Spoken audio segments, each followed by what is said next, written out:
Super excited to catch up with you guys. Happy first National Fitness Recovery Day ever. It's kind of a welcome change after the last 3 weeks of competition and prepping for all things in this competitive season. I would love to hear from you. You all had a chance to participate in the open announcements this year, kind of in different capacities. And so I'd love to hear from you what it was like just kind of really tackling the workout the moment it's announced in front of everyone and in your specific situation. So I'll start with Kari. I mean, you've got a podium spot to defend now. What was that whole experience like for you? Just going to the open announcement was a lot of fun. I was excited to do it with Christy because we battled back in 2017. So it was fun to just see her again. I haven't seen her in a while, and it was cool just getting the open started. I know a lot of people were excited this year because it's been like a year and a half since we haven't had an open. It's been a while since there was any open announcement. So it was really cool to be part of the first announcement, and then, as everyone knows, a new movement in the open. So it was definitely interesting that way, especially just trying to learn the standard in 2 minutes before you actually have to go and do it. But I like the workout of the three workouts. I was like, this is definitely the one I would have chose to go and do. And like I said, it was just fun doing with Christy and being in front of people and getting the open started. Is it more pressure in that moment, just knowing that there's like cameras on you, or is there more pressure when you're in at the CrossFit Games and there's like actually people there? Sometimes I think it is even weirder knowing that there's more eyeballs that you can't see around. Yeah, and like you didn't know what the workout was going to be until right before you have to do Right. it, because it gets announced and then you have a few minutes, you get to warm up, and then you have to go. So it's definitely a different nerve-wracking experience, but like you have to think about it. You're like, in the grand scheme of things, like this doesn't mean like that much for me personally. The open's a lot of fun, and we have another stage after, and then other stages just come. But at the games, it's different pressure because it's like this workout really matters. Right. Where the open, like for me and Christy, like I would have had a chance to redo it. So if I like it didn't go as planned, I could redo it. Where at the games, you don't have that. Right. But still, like you have that pressure. Like I think me and Christy, like we both want to win. We're competitive athletes, and when he's announcing, you're like, I just hope this workout is going to be better for me than for her, and she's hoping the same thing. But just have fun with it. Makes sense. Makes sense. Scott, you had the chance to take on the open announcement just right next to your brothers. I mean, I know that you guys train a lot together, and obviously you've been through a lot together throughout the years, but kind of in this new environment, in this open announcement, you just figured it out. You already have a little bit of a sibling rivalry. I mean, what was that like for you guys? Yeah, so this open announcement was really special. It's something that my brothers and I have like always wanted to do together, and to just be on that platform, taking on the third week of the open. It was amazing. It was everything we could have ever wanted as a family, and I just feel blessed to be there. As a fan, I had no idea how that was going to go. You know what I mean? Like, you are so seasoned, you have so much experience. And then your brothers are so very much like up and coming and young, and you can do anything when you're that young. Did it kind of like play out the way that you had expected it to, or how did it go? Yeah, I mean, it's at the open announcements, you never know what you're going to get. Right. I mean, that's if I've learned anything, Dave Castro is still throwing us curveballs year after year. So coming in, you kind of have that feeling of just being a little anxious because you don't know what you're going to do, and it feels a lot like the games, where you don't have a lot of time to figure out how you're going to attack it, and if there is a new standard, like Kari said, like it. You got to figure it out quick. You got to figure it out on the fly, and you got to come up with a game plan the same way. And I think that for me, that's the experience side of things. I think really played a favor to me. Had doing announcements before, and then also just being at the games in that similar kind of setup. So it was great. You officially, I think, have experience in like every single facet of the sport too, because you spent a little bit of the last season thinking that you were training on the team side of things, and then obviously that didn't work out. Did that change a little bit of how you've been approaching this competitive season? Being last year on the team side of things, I was obviously really excited to go and compete with Mayhem. That was kind of the goal moving forward, was going to be team. I didn't really have any goals to come back to individual at that time. And I got halfway through the year and I was like, man, I thought I had kind of hit the ceiling. And then all of a sudden, I felt like I was getting fitter and fitter and fitter. And I'm like, man, it'd be kind of cool to go back to individual and see how I would do. And, so there's like this like little part of me that was like, it would be cool to see. And then with the new roles, they ended up putting me back in the individual. So this year is really special. I'm just excited to come back, having a year and a half of some different training under my belt. I'm really excited to see how it plays out. Yeah, I'm excited to see it too. Now, Easy, you competed in the open announcements, but in a little bit of a different capacity than we've seen before, not necessarily like head to head the moment that it was announced, but a little bit afterwards and for a cause. How did that change how you approach the competition? I don't think it changed how you approach the competition. I mean, at 3, 2, 1, go, you just you just you give it your best effort at all times. So I don't think it changed the competition, but just being out there, the focus wasn't on me, just being out there. It wasn't, geared toward, I got to do the best that I got to do because I have to get to the games and, I have to perform. It was just more like, I'm here for a reason and I know why I'm here. And so, at 3, 2, 1, go, you just give it what you got. But at the end of the day, you're just like, I know why I came out here. And I know what the reason was for. So, yeah. Can you give us some details about the organization that you were competing for? Yeah. So it's Project Onyx. We started about 6.5, 7 months ago. Nonprofit to eliminate the health disparity gaps in the Black and Brown community, just to, diversify. At first, it was just my gym, just to diversify my gym and the CrossFit space. Specifically because I'm a CrossFitter. And as we started to spread the word and grow a little bit, now other gyms are wanting to affiliate, but we just basically have classes of kids 14 to 20 years old. They come in, they work out, train, do CrossFit. We teach them the methodology, the movements, the standards. We make sure we give them a better understanding about how to move their bodies and just have fun sweating. We all know what fitness has done for us and, what it's given us mentally, physically, emotionally, spiritually. We know what fitness has groomed us to do. So it's just sharing that same thing with the youth that maybe don't have access to get into the CrossFit space. Does it feel like you're in a different role? Because I feel like, within the sport of CrossFit, you're a figurehead as a professional athlete and people are looking up to you and wanting to be like you. And now running this organization, people are looking up to you. These kids are looking up to you in a different capacity, but still as a role model. Does it feel similar or does it feel different? Nah, it feels like full dad mode with this organization. Like, it feels like I got a whole bunch of kids, man. Yeah, so it's a little bit different, man.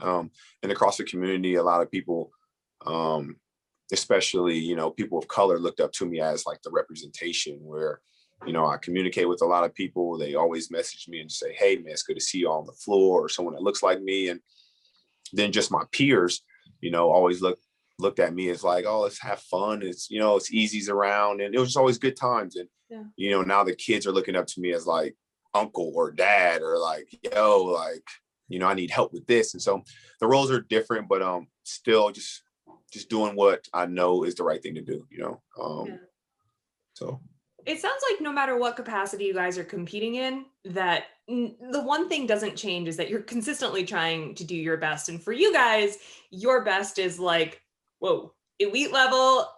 You can say, I can't even comprehend it. So I'm so curious to know, now that it's over, what does your recovery look like after 3 weeks of maybe redoing workouts and putting your body to the test over and over? And, we know the tests they just wreck you, especially at your level. So Kari, what does recovery look like for you after a period like the Open is done? Recovery, I mean, I'm always focused on my recovery just because, like you said, we're elite athletes and it's something that's very important day in, day out.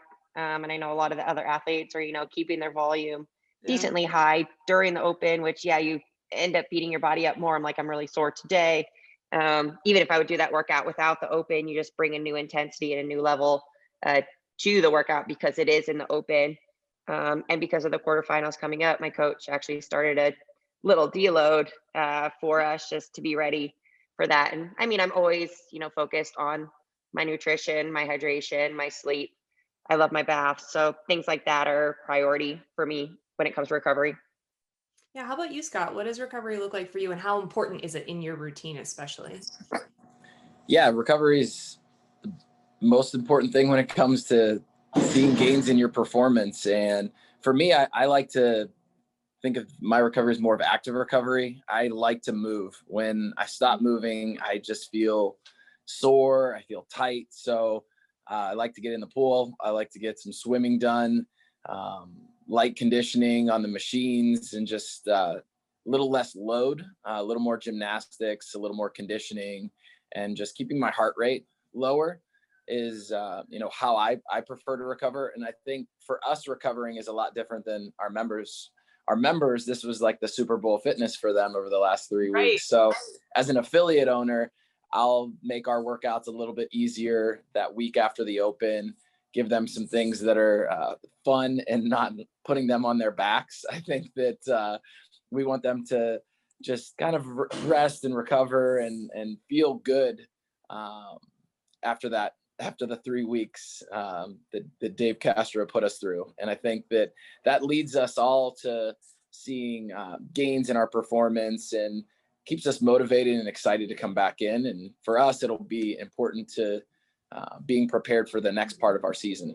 Yeah, for sure. Easy, how about you? How do you recover? And do you even have time to fit it in between your actual kids and all the other kids now that you're working with? Yeah.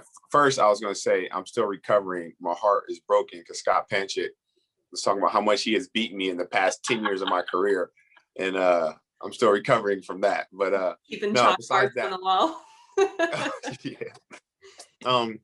Besides that, recovery for me, man, it has always been something just tough to find. Where it's just like, man, literally my recovery now looks drastically different. Where it's just like, man, I'm taking 2-3 days off of not doing anything and just completely focusing on other things in life, so that my body can rest, and so that not just recovering my body, but my mind can actually get away from thinking about training or working out or trying to fit it in or when am I going to do it. So recovery now looks drastically different where I'm trying to make sure I'm getting like all my supplementation in, making sure I'm drinking as many fluids as possible and staying hydrated. And the biggest thing for me is sleep. I am on the days where I know like, okay, I just got done with the open. Now I'm trying to cram in like 10 to 11 hours of sleep in a day. Where it's just like, I'm literally coming to the gym, coaching, going home and napping, like doing some work on my computer, coaching and napping. Just to sleep as much as possible, because normally when I'm training, those gaps are always filled in with, some training regimens or doing something. And just with the kids at home, it's tougher to sleep through the whole night. If one doesn't wake up, if the youngest doesn't wake up, the middle wakes up or the oldest wakes up, or it's just always something. So recovery looks drastically different for me now, especially with so much going on, where in order to recover, I just try to take a few days away from the gym or away from training, period. That makes sense. Yeah, I didn't even think about the mental recovery, especially for, most of us that just go into a gym to train 1 hour a day. It's the kind of thing we've probably been a little stressed out about the open too. And so stepping away from it, not thinking about it is kind of a welcome change. I'll wrap by asking you guys each just if you could give, the people you coach or the people you train with, the non-elite CrossFitters that you've worked with for so many years, one piece of advice when it comes to recovery, something they may be overlooking or something that they maybe haven't thought of, or maybe just the importance of it. One piece of advice for everyone watching this on how to recover, how important it is. Kari, why don't you start? Yeah, I definitely think recovery is something that a lot of people don't uh, focus enough on. They always think about what they're doing in the gym, where, I mean, we all know that recovery is more important than what goes on in the gym. You're beating your body down in the gym. So you need to build it back up outside of the gym. And something that I've always like kind of went by is work smarter, not harder. And that's especially as I've gotten older. When I was younger, it was like, how much can I do? How much can I push my body? And now I'm like, how well can I do what I do? I'm not going to do more than what I'm told, but I'm going to give my best to do what I have to do. So focus on giving your best in the gym, but not doing more and paying attention to what goes on the other 23 hours a day if you're in class or you take a class for an hour a day. Yeah, that's a good one. What about you, Scott? I think for our members and just everyone else in the community, I think a lot of focus could be put into stretching, doing mobility, and recovering in that way. I think it's one area that oftentimes gets overlooked. In the CrossFit gym, we preach high intensity, high intensity, high intensity. So I think over the course of this week, it'd be really good for people to do some lower intensity and to focus a little bit more on stretching, warming up prior to, and then also cooling down, and just having that opportunity to focus on them, and it not being like, get in, get out, lay on the ground, I'm dead, I'm tired. Like, focus on just moving perfectly, warming up, mobility, getting a workout in, going for a run, a light row. And I always tell our members, like, do something that's at a conversational pace. If you're at a conversational pace, you're not exhausting yourself. And a lot of the times leading up to competition or after competition, I try to use that same kind of methodology where it's like, okay, just a little bit slower. Everything doesn't have to hurt and put you on the ground, is what I would say. And then following that up with some mobility and just a good cool down. And obviously same thing that we're doing: sleep, nutrition, water, like all those things play a huge part, and just feeling good. And if you do that for a week, that week after, you're going to come back, you might be hitting new PRs, you're going to feel a lot better in the gym. And I've always found that after taking some time off, I actually feel better when I get in the gym. It's just during that week, I have a hard time like unwinding and going slow because we like to go fast. Yeah, it's hard to remember. It's hard to remember that it's not all at 1,000% all the time. Yeah, Easy, what do you think? What's your piece of advice? For us, and my piece of advice would just be the mental deload. The open causes so much stress, and everyone's like, should I redo workouts, or I can do better, or should I test it again, or like just overthinking a lot of what the open is and what we do in the open. And even when you come into just to have fun and it's your first time, once you get in and you get in the atmosphere, everyone gets you riled up, and everyone gets you, just kind of like your mind is just going everywhere, where it's like, oh, I probably shouldn't have done total bars and I should do knee raises. So maybe if I did it again. And it's just so much, mental strain through the open. So like for this next week, we're just going to play. Like, classes will just be play fun games in classes, kicking it, and more like an open gym style, where it's just like, what do you want to learn? What do you want to work on? Let's play on that, where it allows the members to come in and not have the stress of what I programmed, but have the freedom and fun of like, what do I want to do today? Like, what's going to keep me happy today and make me joyful and play? Because we all know some members come in and they see like, oh, we got a 1 rep max front squats, and a couple people are happy, a couple people are upset. Today we got a lot of rowing, and some people are happy, some people are upset. So in these next couple weeks, we'll probably just come in and do a lot of playing, like going back to the basics, forward rolls, tumbling, making sure, like Scott said, a lot of stretching and mobility, which we do anyway, but just like overdoing it. And then just letting people say, hey, coach, I want to learn this. And me just coaching individual people throughout the gym in each class, letting them kind of figure out what they want to work on and giving them the tools to, learn that. But that mental deload is huge for people, just to unwind and kind of know like, hey, no more stress, no more overthinking workouts, movements, strategies, whatever it may be. Let's just come in, have fun, and we'll get back to it in a week or two. I love it. That's awesome. Really good advice. Thank you guys so much. And congratulations on a great open, and best of luck also in the rest of the season. I can't wait to see what the rest of the competition brings. It's going to be great.